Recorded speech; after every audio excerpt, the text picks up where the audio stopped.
आधी रात हो चुकी थी और आसपास घना अंधेरा छाया था।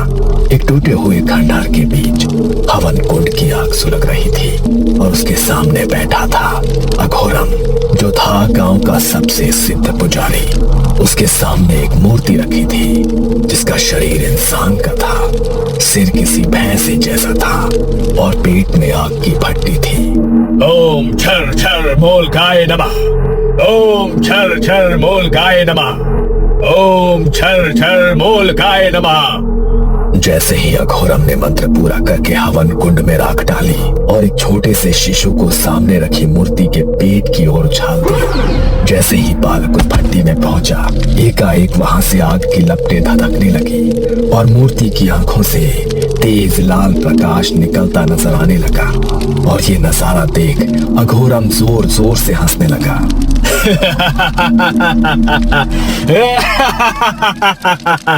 तुम जाग उठे मोलक देव, तुम जाग उठे।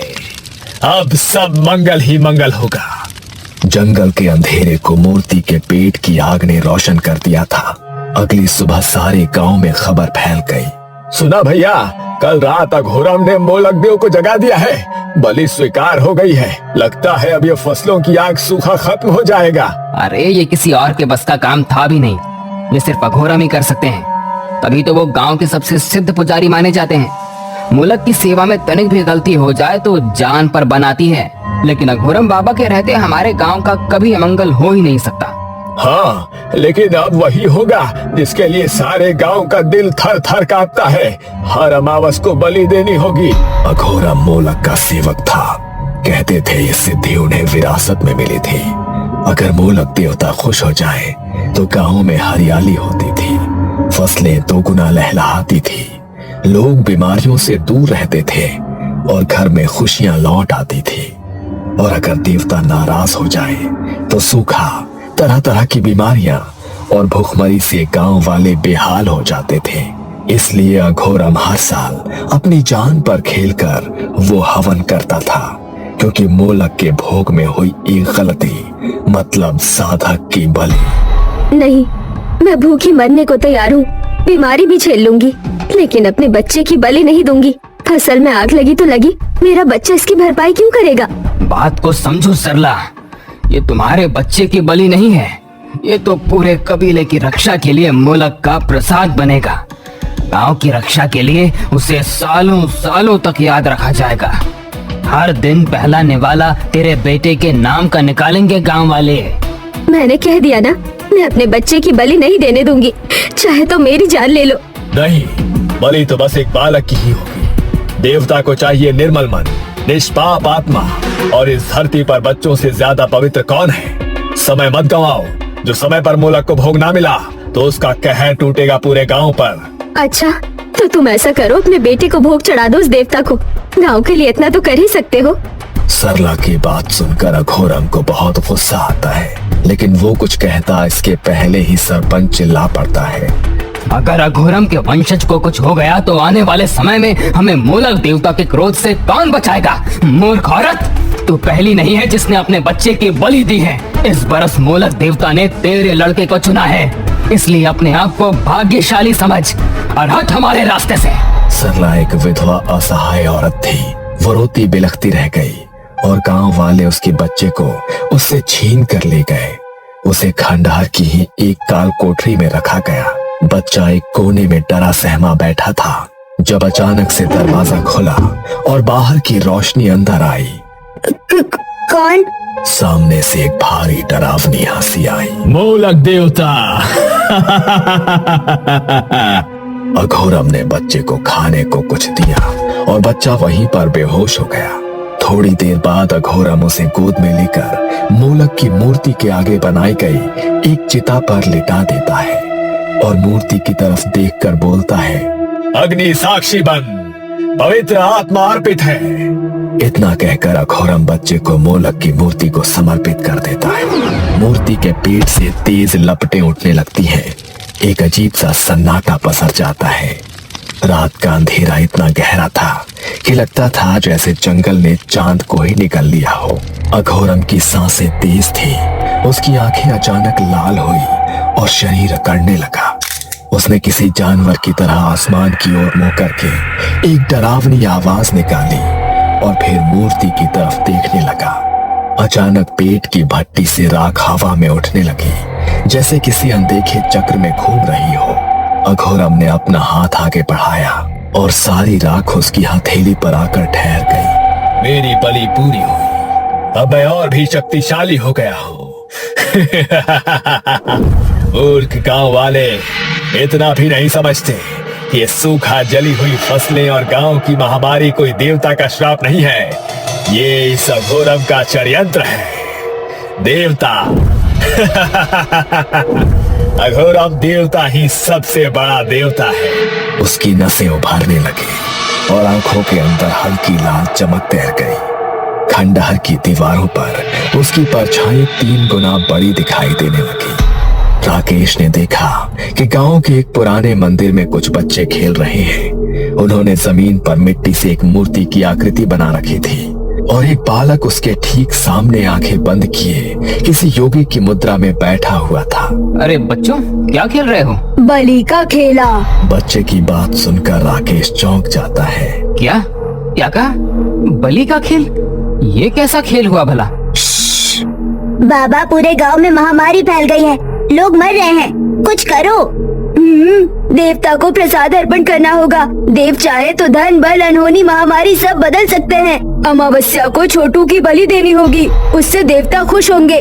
बोलो, दे सकोगे? बच्चों की बात सुनकर राकेश के पांव डर से कांप उठते हैं। ये छोटे छोटे बच्चे किस खेल की बात कर रहे हैं? ये सब डरावनी बातें इनके मन में आई कहां से? क्या यहाँ कुछ ऐसा चल रहा है जो सही नहीं है? वो कुछ और पूछता, इसके पहले ही सरपंच के आदमी वहाँ आ जाते हैं। शहरी बाबू, आपको सरपंच जी ने बुलाया है, चलिए। राकेश उठा और वापस जाने लगा, लेकिन मुड़ मुड़ कर उसकी नजर मंदिर की तरफ ही जा रही थी। कुछ दिनों पहले गांव के चौराहे पर बस आकर रुकती है और बस से एक नौजवान उतरता है। उसने सनग्लासेस लगा रखे थे और उसके पास एक ब्रांडेड सूटकेस था। चौराहे पर बैठे कुछ आदमी उसे देखते हैं।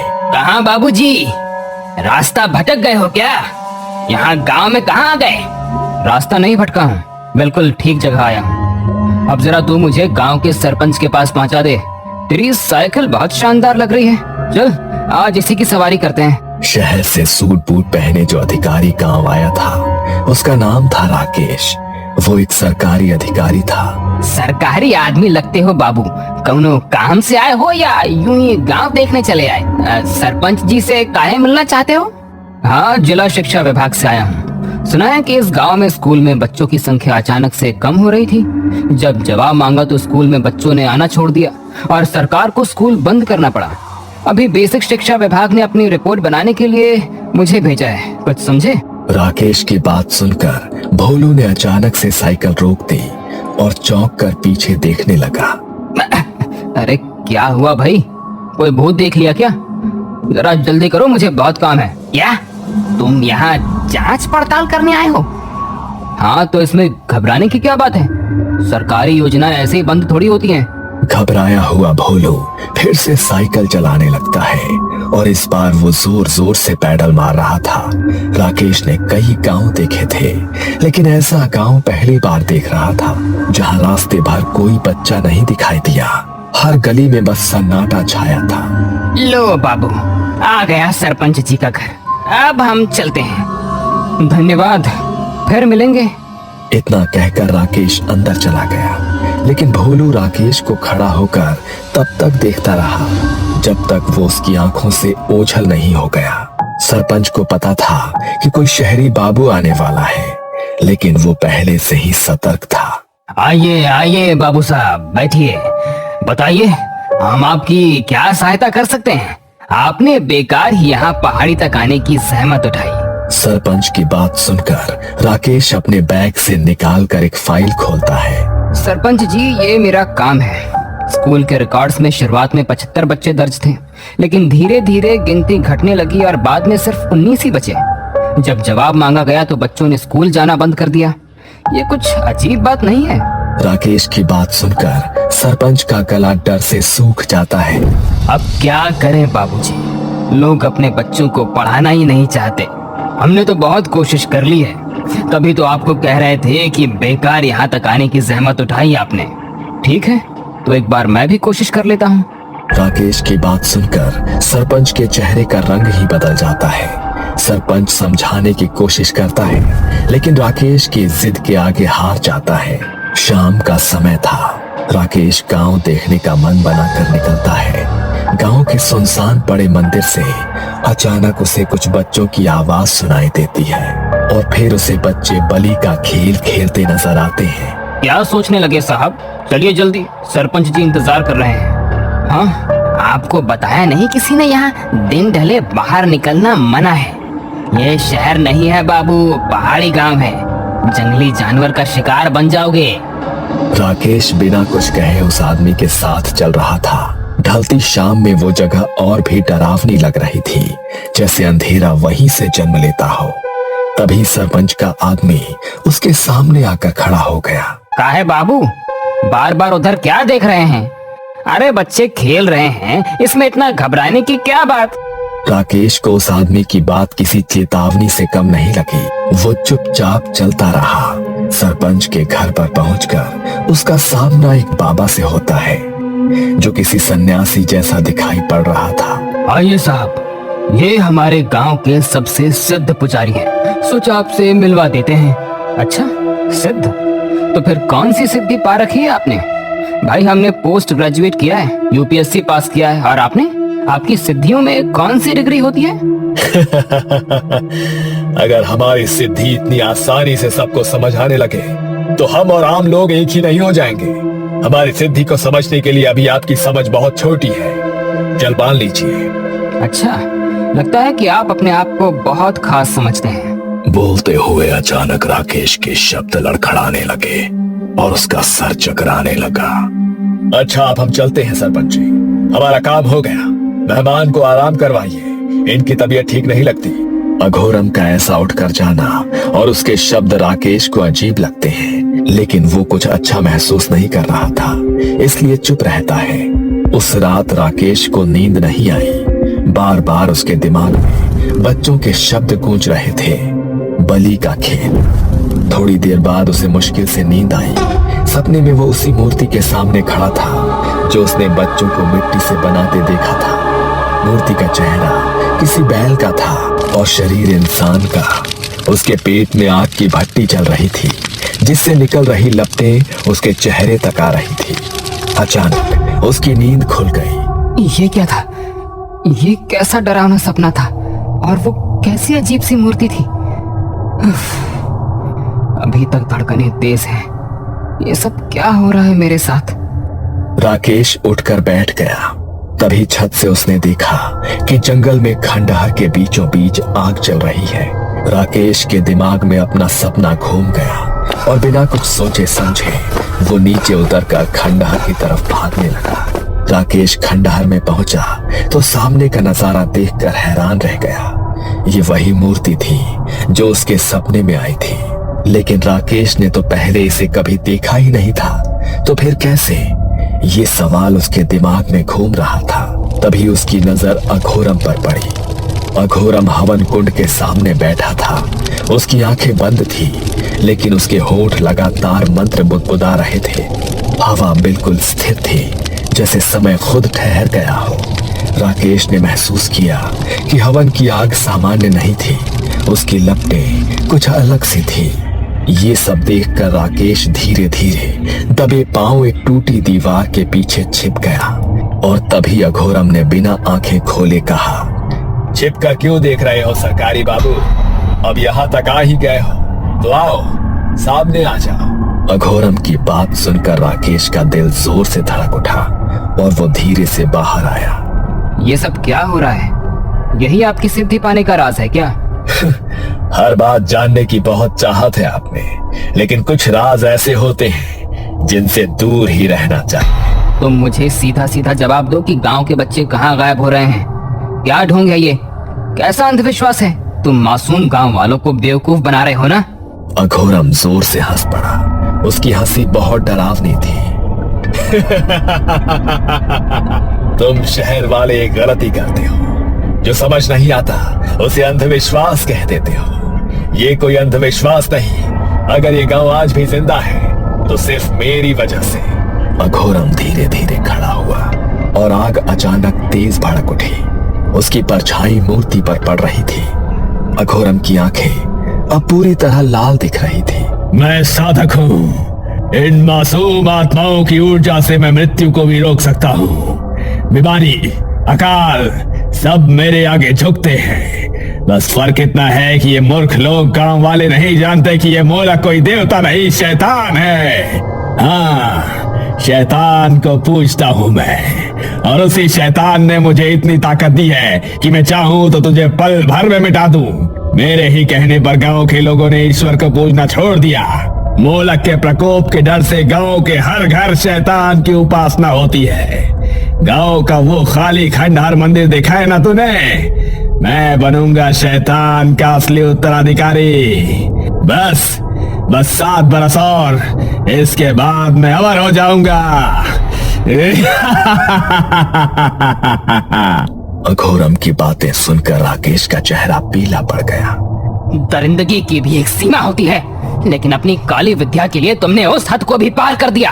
उन मासूमों की बलि चढ़ाते हाथ नहीं कांपे तुम्हारे? तुम खुद को पुजारी कहते हो?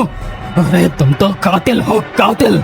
अपनी काली विद्या के लिए हमारे बच्चों को जला डाला, और हम सोचते रहे तू पुजारी है जो हमारी रक्षा कर रहा है। अघोरम पहली बार पीछे हटा। उसे समझ नहीं आया जो लोग उसके नाम से कांपते थे आज उसकी आंखों में आंखें डालकर कैसे खड़े थे। इसने तुम्हें क्या पढ़ा दिया है जो तुम इसकी बात मान रहे हो? देवता नाराज हुए तो प्रकोप झेलना पड़ेगा। पीछे हटो। इस गांव में आते ही मुझे समझ आ गया था कि बच्चे यूं ही गायब नहीं हो रहे हैं, और तुम्हें रंगे हाथों पकड़ने के लिए ही मैं यहाँ रुका था। कल शाम शरबत में मुझे कुछ मिलाकर तुमने ही पिलाया, मैं ये भी जानता हूँ। मैं यहाँ गांव के आदमी लेकर आया तो राकेश बाबू को रोकने था, लेकिन यहाँ आकर जो सुना उससे तेरा सारा सच पता लग गया। अघोरम के पसीने छूटने लगे। उसका काला सच सामने आ चुका था, और तभी एक बूढ़ा आदमी आगे आया। उसके हाथ कांप रहे थे। 20 साल पहले ये मेरे पोते को भी देवता की इच्छा कहकर ले गया था और उसकी बलि चढ़ा दी थी। मेरा नन्हा सा बच्चा, इसके साथ भी ठीक वैसा ही होगा।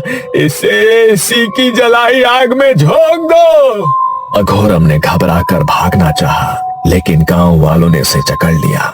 आज कोई तंत्र विद्या काम नहीं आने वाली थी। अघोरम की लाल आंखें सिर्फ राकेश को घूरे जा रही थी। सबने मिलकर उसे मोलक के पेट में जल रही आग में फेंक दिया। सुनसान खंडहर अघोरम की चीखों से गूंज उठा, और फिर एकदम से सन्नाटा छा गया। अगली सुबह सालों बाद गांव में अलग सी रोशनी थी। बच्चे बाहर खेल रहे थे, औरतें बेफिक्र होकर हंस रही थी। राकेश भी वापस जाने के लिए शहर की बस में बैठ गया था। एक अमावस की रात को वहां फिर किसी के कदमों की आहट हुई। एक आदमी कंधे पर फावड़ा लिए धीरे धीरे उसी जगह खोद रहा था जहां मूर्ति दफन की गई थी। पहले मिट्टी हटती गई, और फिर पत्थर हटे, और फिर उस आदमी का फावड़ा किसी कठोर चीज से टकराया।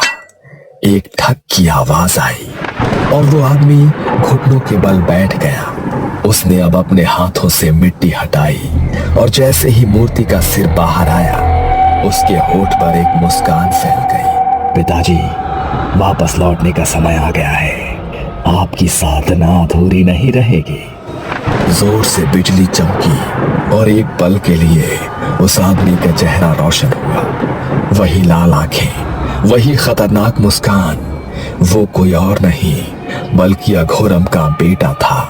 सालों बाद एक डरावनी हंसी फिर से खंडहर में गूंज उठी। उसने मूर्ति की फिर से स्थापना की, और पिता के सिखाए तंत्र बल से मोलक की मूर्ति में अघोरम की आत्मा को स्थापित कर दिया। मोलक अब मोलक नहीं, अघोरम था। ये आहट थी अनिष्ट की। तो क्या अनिष्ट को टालने के लिए फिर कोई राकेश आएगा, या कहानी फिर दोहराई जाएगी?